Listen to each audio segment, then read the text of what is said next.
is physical wealth. Hello, hello, hello. Today is Monday again. It's Sunday Monday. It is January 8th, 2024.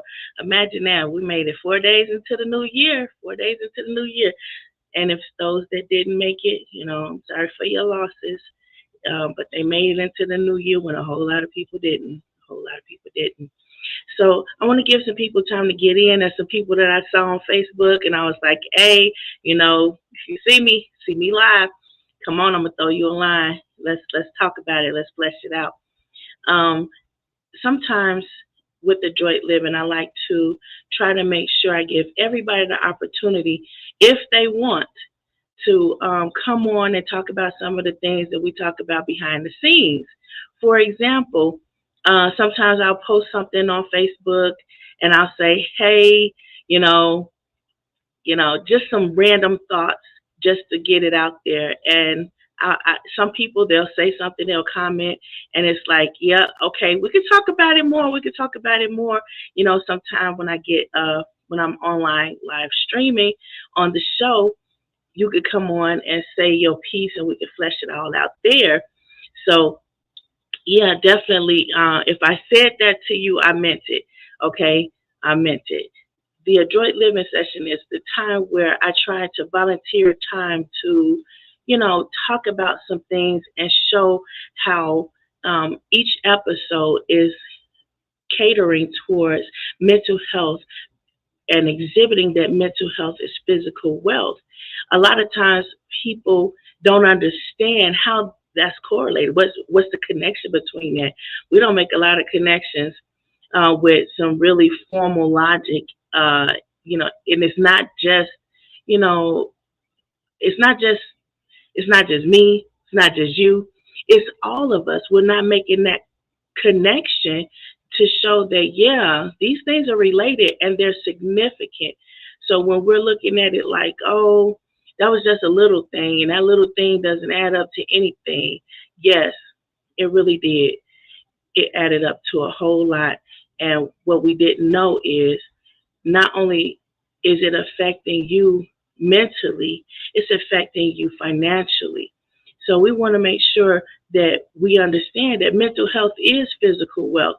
And without the two balancing out, it negatively affects us as a whole person.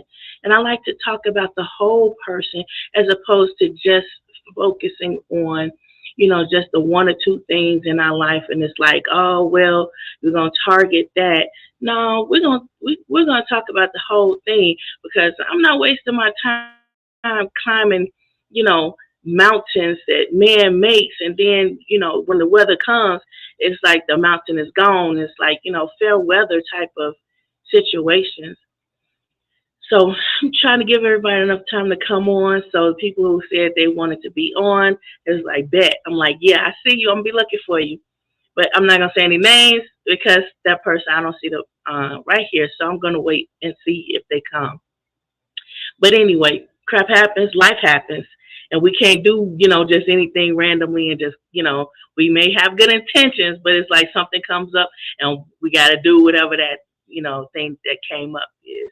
So anyway, today I wanted to talk about I was supposed to be safe. I was supposed to be safe. That's the topic for today. Hi, Eric. Thank you for joining. Thanks for joining. If you all missed Eric and Nick being on the show, their schedule is different from mine, but yeah, the show that they did was so and it's financially beneficial. If you didn't see those episodes, go back and watch them. Go back and watch them.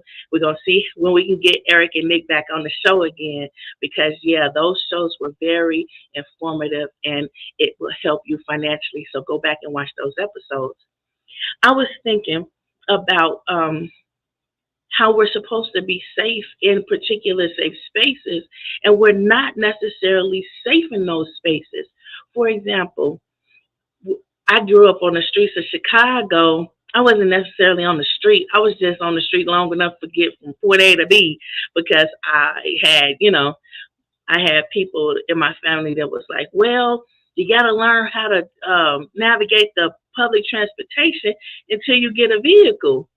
Even when I got a vehicle, it was still rather risque to be trying to get from point A to B. But it was especially difficult being on the streets of Chicago trying to get from point A to B. And you're supposed to feel safe. You're supposed to be safe. Hi, Sean Anthony. Stay with us. Stay with us. And in these places where you're supposed to feel safe so you could at least get from A to B, it's like, man, when you don't feel safe, you don't feel like you're in control. And giving yourself a false sense of security is something that we all do as a self-soothing mechanism so that we don't lose our crap, and just wig out because we don't feel like we're in control. And when we don't feel like we're in control, that's a bad situation for anybody in our vicinity, okay? Because we're going to act out in a way that will eventually allow us to feel like we're in control, even if the behavior is hazardous to those around us and detrimental to our own self, is not benefiting us in a positive manner. We do things when we don't feel safe until we feel safe. That's why a lot of people stay in relationships or situations that's familiar but unsafe. There were some times when I was just trying to go to school, old dark 30 in the morning, so that I can get to school and be on time in high school. And it's like, why am I trying to get to a place I really don't want to be and risk, what's happening between, my apartment and the school? It's like it didn't seem like it was worth it to me, especially not at old dark 30. But you got to do what you got to do, right? And I had to do what I had to do. I had to go to school. I had to work. I had to get home. So the places that I was supposed to feel safe was on that bus stop, trying to get from, my house to school to work and back home again. But every single time, it was always an event that was like, man, it's a miracle you made it from A to B. It was a miracle you made it. And that's the right word for it, because you have no idea what it's like to always be so vulnerable that at any given moment, because you're not in control, anything can happen. And it's like that messes with your mind, that messes with your heart, that messes with your health. It's studies that were conducted back in 1976 before I was born, and they already concluded that stress negatively impacts your health. It'll mess up your digestive system. It can even cause cancer. I did a couple of episodes where I spoke about those things. But did you know that there were studies that were conducted that actually proved these things? Because now, especially in 2023, every time after the pandemic, the studies that came out, everybody thought that the studies were new. And it's like, no, this information is not new.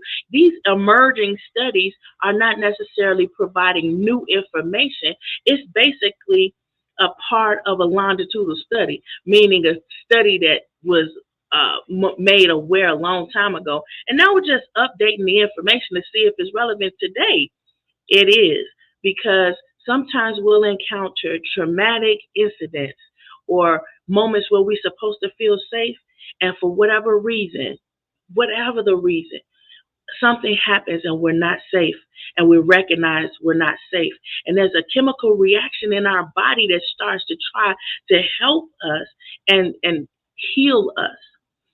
And those chemical reactions, the outside appearance of that you may be the type of person when you don't feel safe, you start crying, or when you're uncomfortable, when you're extremely uncomfortable, or you might get angry. You may be one of those people that get angry. You may be one of those people that like to hit and say, well, I'm going to hit something because I know I can control that kind of pain. I know I can control that ability of feeling safe. It's different levels of safety. It's the the things we cause and the things that just happen to us. and you're supposed to feel safe. And when you don't, it's like your body is chemically reacting to it, just like your behavior is responding to it and trying to even forecast it and get ahead of the problem. But you just don't feel safe. And there's a lot of things that, we can call out, like different times where I'm just going to stick with me, because we all have the same experiences of not feeling safe in just different ways. But I was on the bus stop, and it was like, this is what I have to do, like all the time, every day. So regardless of the fact that I don't feel safe on the bus stop, I still got to be on that bus stop every day of the week, and some days on the weekend, because I'm going to church. And how am I getting there? I'm getting there on the bus. So now I'm not only putting myself in a risky position because I have to make money or get an education, but I'm doing it because, hey, I got to go to church. So it's a spiritual thing too. So I'm always putting myself in these situations. And it's like, you always put yourself in a situation where you don't feel like you're in control, where you don't feel safe. And it's like, how am I making it? Some people say, well, if you a sinner, you can't pray. You can't ask God to help you feel safe, because that's just not going to happen. That's a lie. That's an outright, bold-faced lie. Because I know there's times where I didn't know what to believe in. I didn't know, which path to take. I knew Muslim brothers was looking out for a sister and keeping a sister covered and protected. And you have my deepest respect and appreciation. And I know that there was some Mason brothers who looked out for a sister, and I really appreciated, much respect and appreciation for your assistance in keeping me safe. But these were random incidents. These were times where people saw I was on that bus stop being harassed by somebody that was loud, flamboyant, in announcing and broadcasting what he's going to do to me when he snatches me off this bus stop. And I'm sitting there like, nobody's going to help me. Nothing's. I was like, oh my God. And all I could do is start praying. It's like, it's just a habit. Like, we just start praying. And it's like, I know God probably ain't going to listen to me, but God, please don't let this person snatch me off the street. He talking about doing some things I haven't even voluntarily let nobody do. And he wants to, cause me harm. I didn't feel safe, and there was nothing I could do. There was no control I had over my situation. Hey, Jackie. Hey, sis. How you doing? How you doing? Stay tuned. Stay tuned.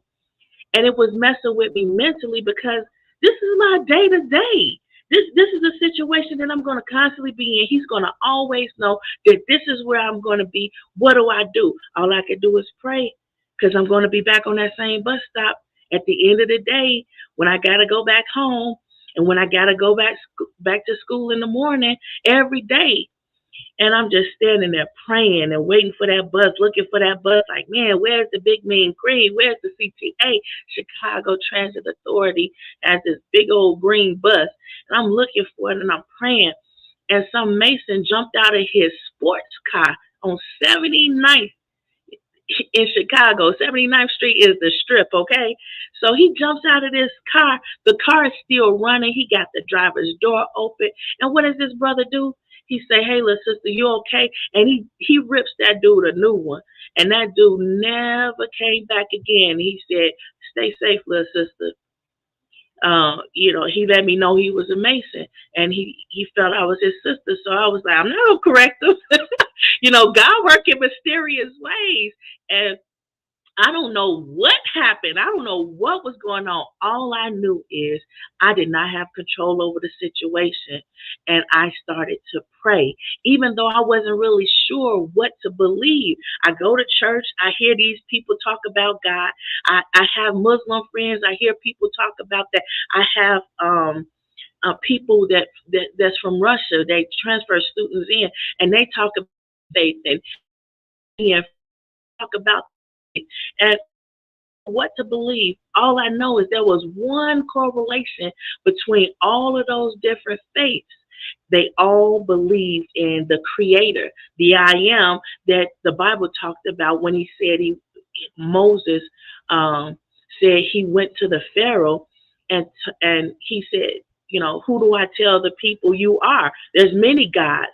Who do I tell the Pharaoh that you are? He said, tell them I am the I am. Period.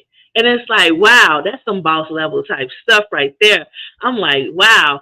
So I came to know it because all the times that I felt like I was supposed to be safe, but I wasn't. I'm like, how can these people keep telling me to get on this bus when I'm getting harassed at this bus stop and I don't know if I'm going to make it from point A to B? There was one time I was coming home from school.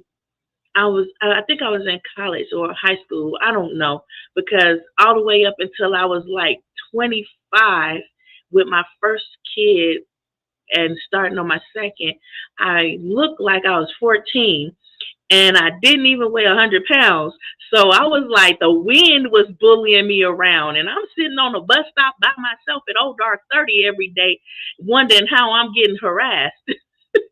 But it was God that I made it, because that prayer and the relationship that God was establishing with me, showing me that no, you don't have control. Yes, anything can happen to you, even in the place that you feel like or believe you're supposed to be safe. And it was like, what do I do? I'm constantly in this situation. And that was messing with me mentally. That was shaking me. That was worrying me. And it was like, there's nothing I can do. But all I could do, or even think to do, was pray, because that was effective. And I was like, God, I ain't even right. I'm out here trying to do some stuff. I'm finally, from up under the school bus, where the school bus would take you to elementary school, and then back home again.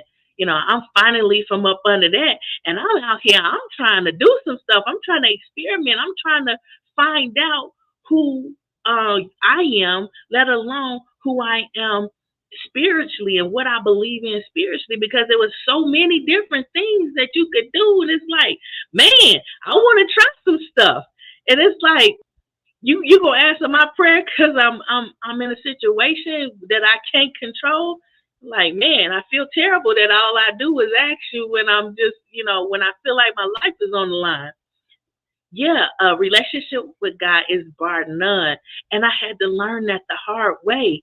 And, being young and, advantageous. And it's like, man, I want to try some stuff. I want to do some things. And everybody's hitting on you. And you're like, man, I got to pick somebody. I got to pick somebody.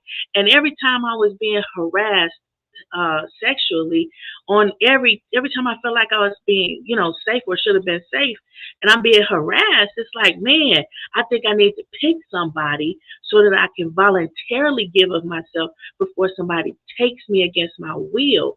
So that was bugging me. That was really stressing me something terrible. And I never said anything to anybody. Hey, Bobby, that's my big brother right there. Now, I never said anything, but there was some big brothers from my school who were trying to make sure I got from A to B safely. But we all know they the same way. They feel like, hey, I want to try some stuff too. Let's try it together. But some people have my utmost respect, because they were big brothers without hitting on me, without trying to take advantage of the situation, without trying to experiment with me. And they just maintain a respect that has lasted through all the years, that it's like, man, I love you like I love my own blood. And it's like, you can't get that everywhere, because some people, all they see is fresh meat. For example, when I left home to get married to Eddie, a lot of you already know, you've seen the show and you saw. So I left home to get married to Eddie after we were dating for like 7 years. We were courting for 7 years, real tough. And he decided to join the military. And then I was advised to find a place to worship, now that I would not be in my normal, environment. And every time I would try to go to church, it seemed like something wasn't right. I didn't know what was going on. I wasn't into the politics. I had school. I had a whole husband. I had to mend his pants, put his patches on his uniform, help him keep track of his hat because he was always losing his cover, and it's always everybody else's fault but his, and help him keep up with his keys. Now I have to run a whole household, and I'm still just, a young girl, same young girl, but I got to learn new things. So I didn't have time to get into the politics of what's going on in the church politically.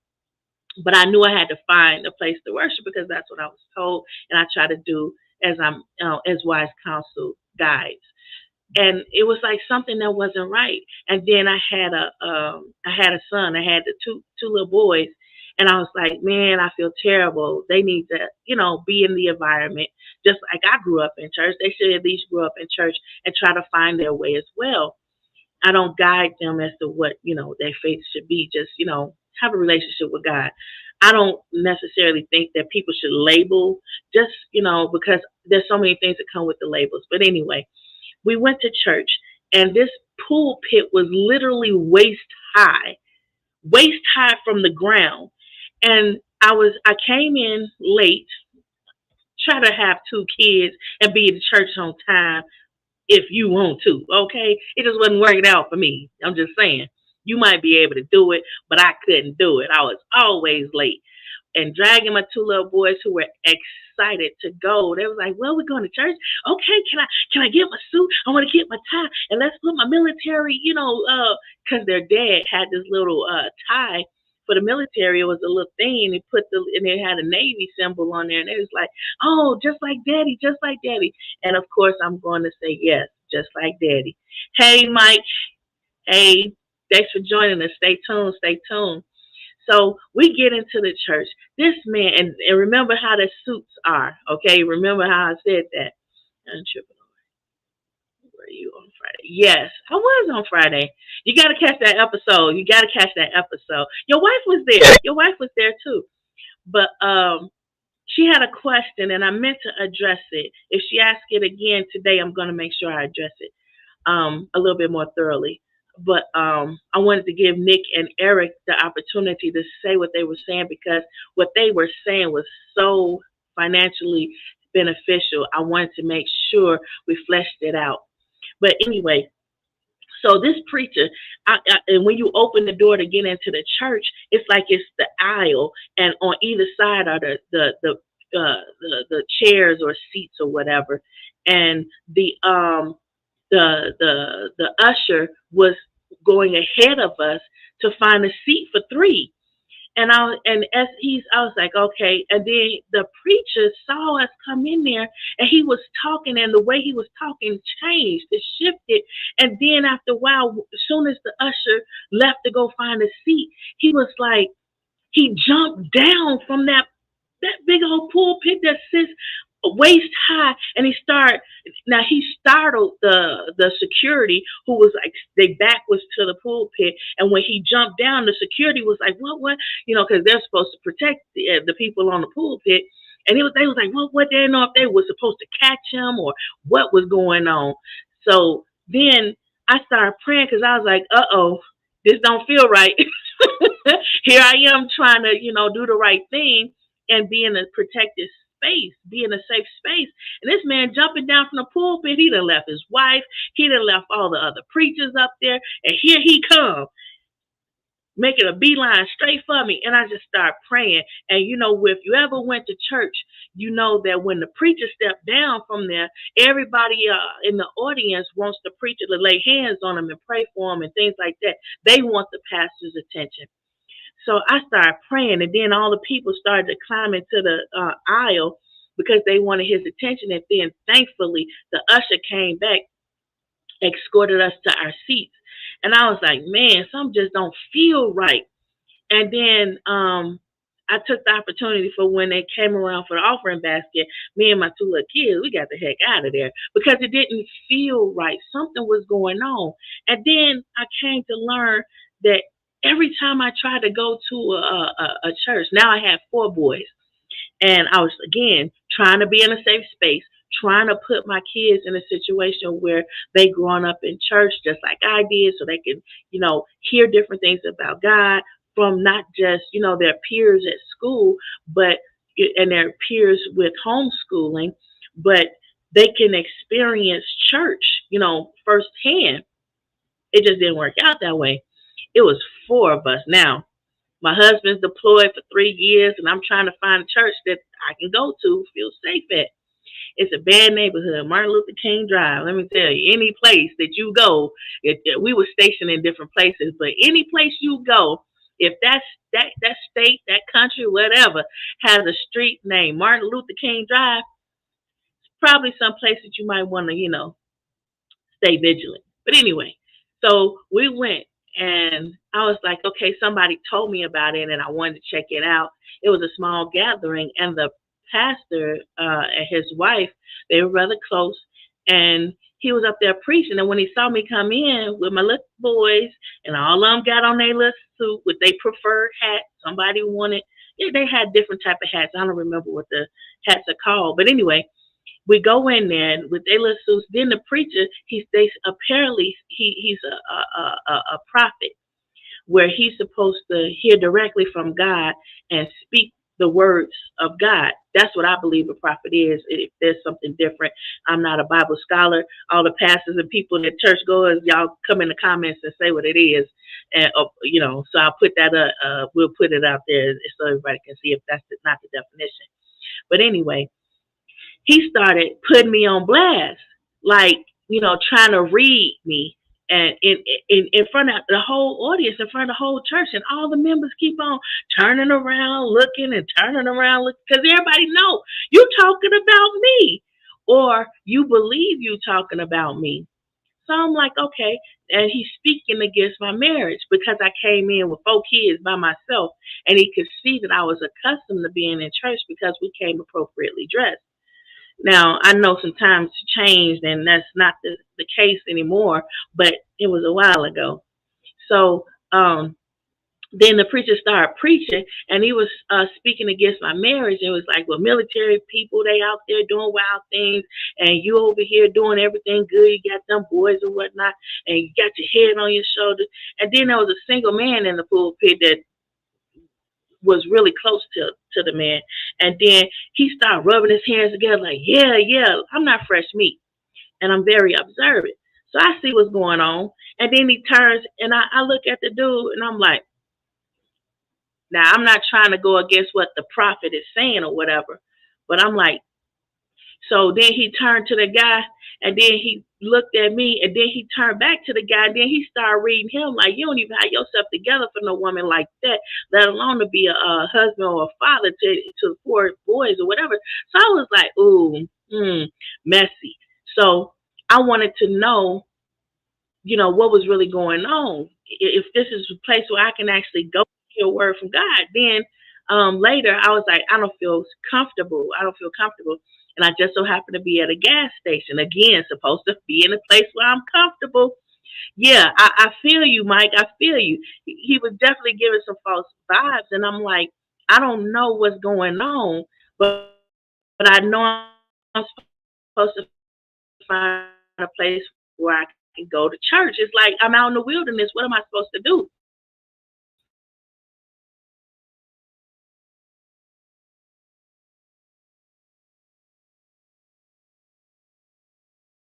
See what's going on with the internet, please? But anyway, yeah, I'm not really sure what's going on. I'm slow to move and even slower to understand. But once I get it, I get it. But anyway, so I was like, okay, I didn't go anymore. And then I felt bad because I was like going against what I was told that I should be doing, as far as, how I was raised and how now I'm a mother and I'm trying to raise my kids or whatever. And I went to the gas station, and there was this guy that was just so happened to be there. And he was, kind of, I'm like, okay, what's this about? And then he started talking to me, and I'm like, okay, so you mean tell me you're not married? He was like, oh yeah, well, yeah, I am married, but me and my wife, we not together and all this stuff. Then I was like, well, I saw this church and I was going to this church, and I was like, oh, God, he a prophet? Oh, really? He's like, yeah, he a prophet. Everybody around here in these parts, they know him and blah, whatever. And he putting them all the praises and putting them on a pedestal and everything. And I'm like, okay, maybe I was wrong. Maybe I was quick to judge. I don't know what's going on. So I go back. And this time Eddie is home and he's like, you know, what did Eddie say? He said, it may just be the weather. We're in the middle of a snowstorm. Okay, so if you could hear me but couldn't see me, now you know why. So I go back thinking, I was judgmental and I was wrong.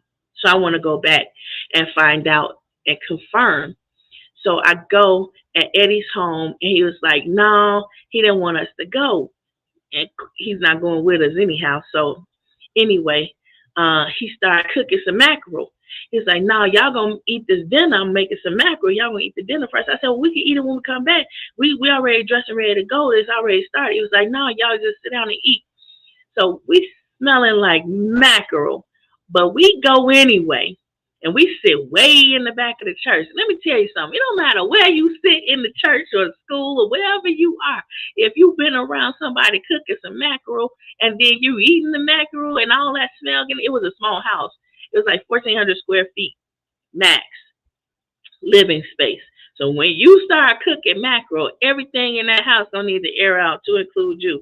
And it's gonna take some time. But anyway, we didn't have time. We were gonna miss the service, so we went to the service because again, I had to confirm the information. So the man started preaching again, and the time before that made me feel leery about going is because he was like he wanted everybody to come down to the pulpit and pray. And then he started to scold me because he was like, you're supposed to, have your head covered or whatever. I didn't feel safe.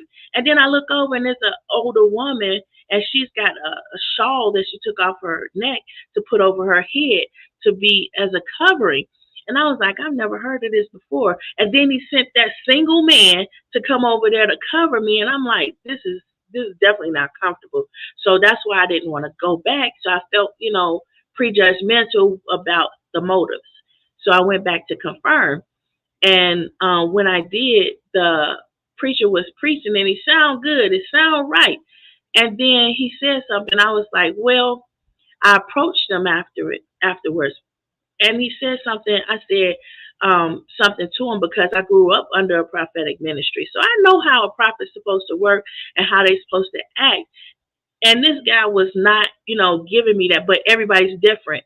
Everybody's different. And the prophet I grew under was a prophetess, not a prophet. So I thought maybe, the genders. So it is whatever. What Eddie say? I couldn't know maybe. Call mama. I did not say you couldn't cook. Anyway, what did he say? How many times do you have to see that people are not right? Plus, I don't need to be. Yeah. Especially because that would definitely mess with your security clearance. So, yeah. And when you're in the military, if you mess up your security clearance, you're supposed to be protecting the country. So, of course, you have a clearance to do so, unless you're catching cases in church. But anyway, so I approached him, and then that's when I confirmed. Now, I'm not saying that no names, so it really doesn't matter what I say. About his character, but I confirmed that while I was supposed to be in a safe space, that was not a safe space for me and my children. So I continue to develop a sense of awareness because it's like, how many times do you figure that somebody isn't, you're not in a safe space before you stop frequenting that place that's supposed to be safe for everybody? I don't know about you, but it's always like that for a woman.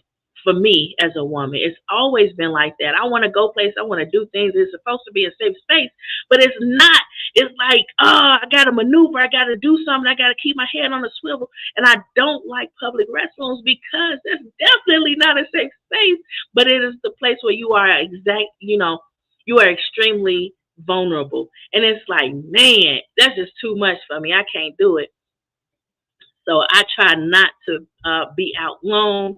And if I have to go to a public restroom, my boys are standing outside the door. Yes, I take my boys with me everywhere I go because they are going to keep their mama covered, okay? And I ain't got to worry about nothing because my boys are right there.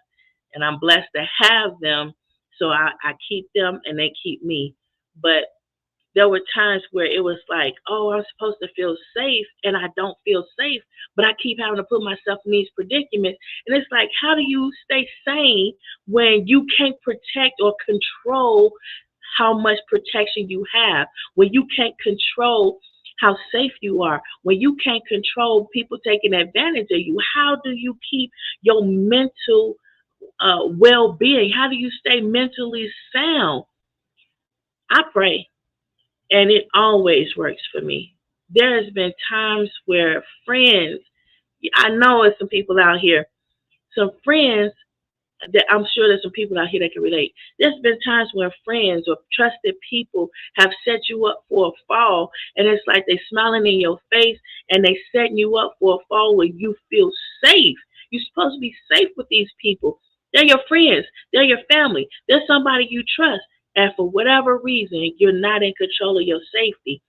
And it's like, how do you maintain feeling like, oh, I can control this? You can't. You got to accept that you can't, and it's okay. Because as long as you pray, I don't care what your sins are. Let me tell you, I had some issues, okay? I know, right, sis? You feel me? We know each other from a long time ago. And you have to pray. And I don't care what you feel like your sins are. It's like you giving up your free will to be protected because you can't control it. And no matter how much you feel like, oh, this person's supposed to cover me, this person's supposed to protect me, I'm supposed to be in a safe space. It doesn't matter what you think in, what you believe in. It's about if you're praying now. Because sometimes I have atheist friends, and I have heard we'll be hanging out, and something will happen, something really crazy will happen, and they'll be the first one to be like, "Oh my God!" And then I look like, I thought you said you didn't believe in God, and they'll say, "Oh, that was just an expression," and because we'll talk from different perspectives, and we'll hang out, and it's like the moment you felt like you weren't safe, the moment you felt like your life was on the line and we were in immense danger, it was like, man, this is like terrible. Again, it was Chicago, and we on the streets of Chicago, anything can happen. That was like back in the day, that was a big gangster type place where the mobsters and everybody would come around and do things and stuff. So it was always a situation where anything and everything could happen at any given time. So yeah, that it was Chicago. And it's like, soon as you feel like, oh no, my life is on the line, you get to praying. I don't care who you are, and that's what I've seen personally. I've seen atheists, I've seen Muslims, I've seen people who are Hindu, I've seen some of everybody, and the first thing they do is, my God. And that helped me to understand that the only thing that I have control over, the one thing, is me praying. And that's when I started to realize a lot of people kept trying to stop folks from praying and tell them why they don't deserve to pray and why they can't pray. And then I began to learn a little bit about this whole thing they call Jesus. And I was like, what?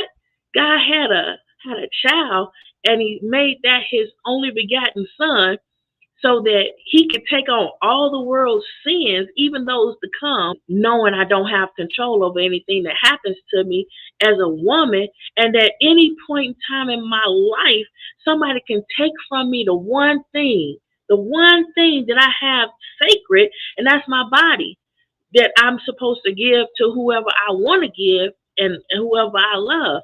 So I'm constantly being threatened of this, and I'm like, man, I don't know what to do. And that's when I figured it out. even though I'm not, 100% right, I do some things wrong. I might say some things wrong. I may have some off color humor. I may be a little slow to understand that I hurt your feelings and a little slow to know the words to apologize instead of stick my foot deeper in my mouth. I do some things wrong, but despite that, God still kept answering my prayers. I would always want to go play pool. And I'm military affiliated, so I was out of town, and I was in this pool hall by myself. Oh, dark 30. It's late, maybe like midnight to 2 o'clock, maybe even longer. And I borrowed a car from someone so that I can get to this pool hall. I'm in this pool hall, and I got my little bag with me with my pool sticks in it, and I'm trying to go have a good time. And then I get to the pool hall, I see an empty table. I'm like, I'm going back there. I'm going to go get on that table. I'm going to just, play some pool. I'm teaching myself how to play, even though, I'm just doing some things. Like, what you doing with a whole bag of pool sticks and you teaching yourself? What? So there was this guy, he saw me, he said, oh, yeah, let's play. You got your little pool bag, huh? You got your little sticks, huh? And he was like, yeah, let's play. And he wanted to wager. He wanted to bet me. I don't bet. I don't gamble. And I know better than to take anybody's money, and I fear for my safety. So we're supposed to be safe in this little pool hall or whatever. And it's like, okay, I feel okay. I should feel safe. And this guy, he was like, oh, I was like, no, I don't want to wager you, but I definitely want to play you. Let's play. So he was like, no, we're going to bet. And then he said some type of amount of money. We get to playing. Now he's upset. Now, when you play any competitive sport or games, people going to shoot the crap. So we BSing with each other, trying to get in each other's head, mess around with each other and whatnot. And I'm kicking his butt. I am just beating him something terrible. And again, remember, I'm not even 100 pounds. And I'm kicking this grown man's butt. It is not a good look, okay? And it was not a very safe neighborhood. And it wasn't the most kind group of people. But I felt like, okay, it's a pool hall. Let's go. So the man started to say things like, oh, you a hustler, you a shark. You hustled me. And then he was like, I got you. So both of his balls is blocking the corner pocket, and the 8 ball is the only ball I have left. I should feel safe to make this move, right? No, because now he think I'm a hustler. He think I'm a shark. And if he has any confirmation of the sort, I'm going to be in a lot of trouble trying to leave out this club. So I was like, look, I'm not a hustler. I teach myself. Why would I be up in here by myself trying to hustle you out some money when I told you we're not going to gamble? Then after that heart to heart, he understood. He was like, all right, shoot your shot, but you can't make that shot. That's some bull right there. So he starts spitting again, and we sitting there like, we both sitting there talking and smack or whatever. And the cue ball is so far away from the corner pocket, and both of his balls are blocking my 8 ball anyway, so there was no way I can get through there regardless. So I had to do a trick shot to jump the ball from like half the length of the table all the way down to the corner pocket and not scratch the ball. And what did I do? I don't know if you was watching from the beginning, but what I did was I started praying. I prayed and I put a spin on that ball. So I jumped the ball, spent it. So the 8 ball was the only ball that would go in and still come back out the pocket. Let me tell you, when people tell you you shouldn't be praying about everything, they lying. They lying, because I pray about everything. I won that game. I smashed them. But I told them, my deepest respect, that was a good game. You got to make sure them the people, them no harm, even if they meant any harm. Let them know you don't mean no harm. I just love to play the game. So in a place that I felt like I should have been safe and I wasn't really safe, it was that constant prayer, despite the fact that I probably shouldn't have been in the pool hall. What was I doing in the pool hall? members know I was kicking it in a pool hall like that. But I normally, this is, some of the things that I did, you know, and some people would say, oh, you wrong for that. You a sinner for that. You not right for that. You can't be right doing stuff like that. And you tempting God with, and it's like all of these reasons that they just like wailing on you and telling you why you not right and you don't deserve God's protection and you deserve to not feel safe. It's like, if I deserved to not feel safe, God wouldn't have saved me. God wouldn't have spared me. God wouldn't have spared me and delivered me out of the situations that I kept on putting myself in, whether it was on purpose or by accident. He wouldn't have kept covering me. And there's been many a times, like I was just going to school on public transportation and I'm getting harassed and I might not make it from point A to B, but I was right. I was going to church every day that the church doors were open. I was going to school, making the grades. I was an academic scholar. And then on top of that, everybody kept trying to put me in leadership roles where I didn't want to be in, but I acquiesced to do some of them anyway. And so I'm doing everything I know to be right, but I was still being put in positions where I didn't feel safe, where it seemed like there was nothing I could do to control how safe I was. I'm going to college.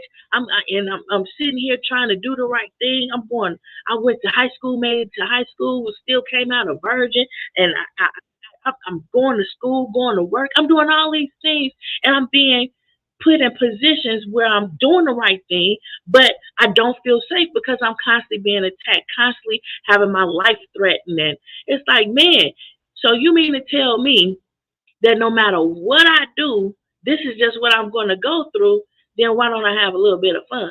That's all I'm saying. And God knows your heart anyway. So you doing what you doing and you thinking that somebody telling you, because like they got a rubric, the rule book, where they'll say, oh, well, I know that you don't know either. You don't know either. So I'm going to do me, you do you. So when I did it that way, I started to feel more comfortable because I started to see and learn for myself. I won't feel safe. I won't feel safe unless I'm praying. And then there's going to have to be God that's going to have to move whatever the problem is out of my way. Because no matter what I do, no matter how many people I knew, and I knew a lot of people, I knew a whole lot of people who had cars. I knew people who had money. I knew all of these people. But in my moments of need, in the moments where I was sitting there afraid for my life, afraid that somebody was going to take advantage of me, take my virginity from me, instead of before I can get a chance to give my virginity to anybody, in moments when I felt like, oh, you're going to fail me if from this grade, so I can't graduate because I won't come to your class on senior ditch day. Guess what? I'm not coming anyway because I don't have a bus fare just to make it to your class. For what? 10 minutes, 15 minutes, 20 minutes, however long the class is. And I spent bus fare both coming and going to get there when I didn't have the money anyway. I'm not doing it. And guess what? She still couldn't do nothing to harm me because all the time when everybody would like try to get somebody else, like I didn't want to be in leadership roles. I didn't want to be in principal scholars, and they would go and tell the principal, "Oh, she doesn't want to do this. Can you talk to her? Can you tell her what she should do and make her do it?" And the principal looked at him like, she talked to me. She first asked everybody what the problem was. Then she looked at me and she said, "Well, what's the problem?" And I said, "I don't want to do it." That was the end. She said, "Leave her alone. Leave her alone." Sarge wanted me to stay and be like the leader of the platoon or whatever. They were grooming me for officer for when I graduate so I can go to officer academy or whatever.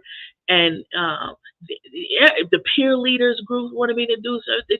And then it was like all these people and they wanted me to perform. So the performing arts department wanted me to do stuff and stay there and do that. And everybody had their own motives. And I'm supposed to be in school. I'm supposed to be in a safe environment where I feel safe. But I didn't feel safe because everybody had their own motives. Everybody had everything that they wanted, and nobody cared about what I wanted. Nobody cared about and it made me feel unsafe. There was even times where one time where I got snatched into the high school auditorium, and it was about to end badly for me. I started praying. Somebody came out of the blue, and they handled that. And they told me to leave, and they handled that situation. I can't call it. All I know is, for some reason, unbeknownst to me and beyond my control, crap keep happening. But just like I understand I can't control my safety, I understand I can't control when God will spare me and deliver me, or just simply deliver me. So what I do know is that no matter how wrong I am, and imperfect, I should say, no matter how imperfect I am, no matter how many mistakes I make, knowing or unknowing, because I make some mistakes, it doesn't matter. Because God keep getting me out of situations, even if I'm too naive or I just don't know. I didn't know what was going on in the church. I didn't know. Like, now we're starting to see it where it's like this dude, they said he going viral because he's, he got a whole DJ in the church. I didn't know you had DJs in the church, and they singing songs up in the church that I haven't even heard in the club. It's been a minute since I've been in the club, so that could be the reason. But I'm just saying, you in church and you in a place, and it's like, what? So I didn't know that was going on in the church, and that was the reason, one of the reasons I wasn't feeling safe in the environment that I was supposed to feel safe in. You don't know the intricate details of the environments you're going into, but you do know it's messing with your mind. It's messing with your health, because you're supposed to feel safe in these environments, and for whatever the reason is, you don't. But somebody has convinced you shouldn't pray. There's only certain people that should pray. There's only certain people that should believe that they can talk to God. And then I remember there was a time where I read the Bible, and I was like, man, you mean to tell me back in the day, way back then, before Jesus was ever born, the clergy was like the mob. Like, you can't get past us without a cover fee. And then once you got that cover fee, you still got to pay that peon fee, that protection money. You still got to make sure so you constantly paying, even though at your own detriment, because you can't afford not to, but you can't afford to do it. So you're in a bad spot. Before Jesus came, and they was like, man, now I don't even need you. God gonna listen to me no matter where I am, even though I ain't even in church, even though I'm not even doing the right things, even though I know I'm sinning and I can't get out of this situation, because no matter what I do, this is just what I do. I'm trying to do better, but I can't do better.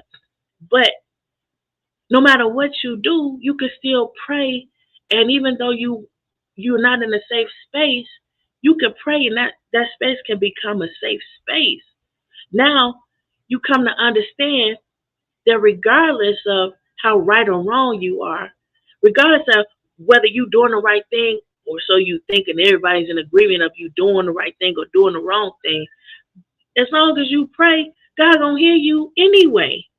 So it's like, why are you letting people keep you in a situation where you're mentally not safe, when you could be at the very least mentally sound and mentally safe? Because even though I was in bad situations, I started to pray, and mentally, I was okay. Then physically, I was okay. And that happened all the time. No matter what the situation was, I could be and out and about with friends, and some kick off that we just didn't expect was going to happen. And suddenly, it's like, oh man, oh my God, why is this happening? What's going on? What's going wrong? We don't feel safe. And now we all praying, and God just come and help out. Just stop the dramas. Everybody makes it out safe. Everybody's okay. This happened on so many occasions. And I'm like, God heard all of our prayers. Why did he do that when we was doing some BS that just wasn't right? It just wasn't cool.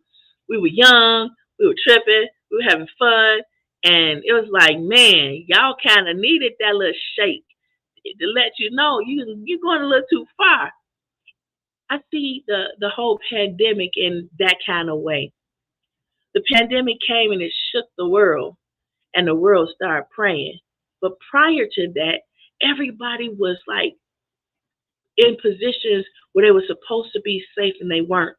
There was authority figures that was abusing their authority and taking vulnerable people and taking advantage of them in every situation. It's not just any particular culture, country, state. It's everything everywhere.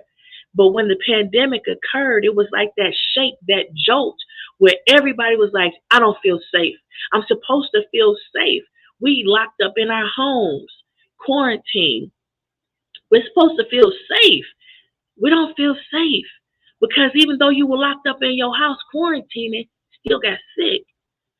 Still got sick. Even those people who go to church all the time that the church doors was open was getting sick. A lot of people weren't making it.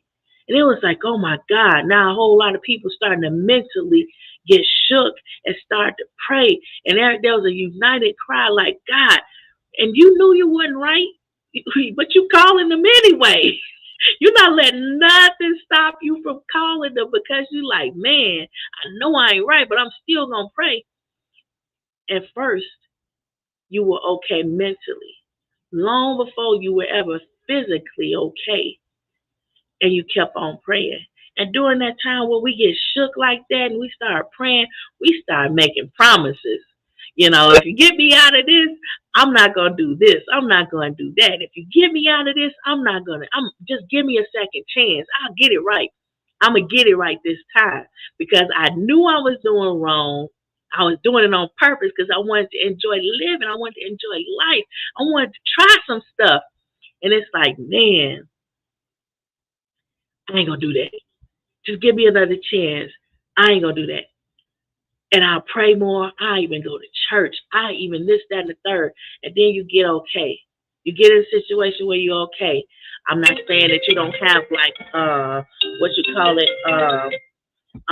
long COVID or after effects from COVID or whatever, but you okay.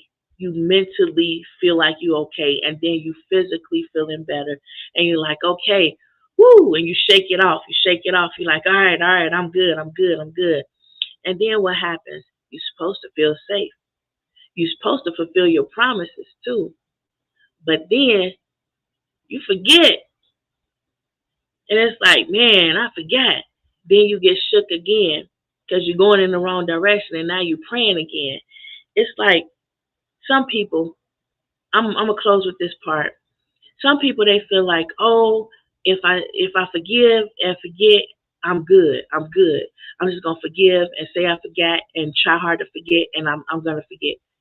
But God is such a boss level God that you forgive, but you don't forget because the same God that made your heart warm enough to forgive, he reminds you, this is why you're forgiven. This is why you have forgiven this person. So you can mentally stay safe because you're contributing to understanding, not forgetting, but understanding and remembering. God is the one that kept you safe. God is the one that touched your heart to forgive, even though you didn't forget. He didn't allow you to forget because you got to stay protected as much as you can to make the right decisions as much as you can. But at the end of the day, yeah, God is in control. And you got to remember, even though I'm supposed to feel safe, even though I'm not right and I might not deserve it, I got to keep praying because I accept the fact that I am not safe. I accept the fact I am not in control. But if I pray, God will keep my be soothed so that I can function mentally and physically because mental health is physical wealth. See you next episode.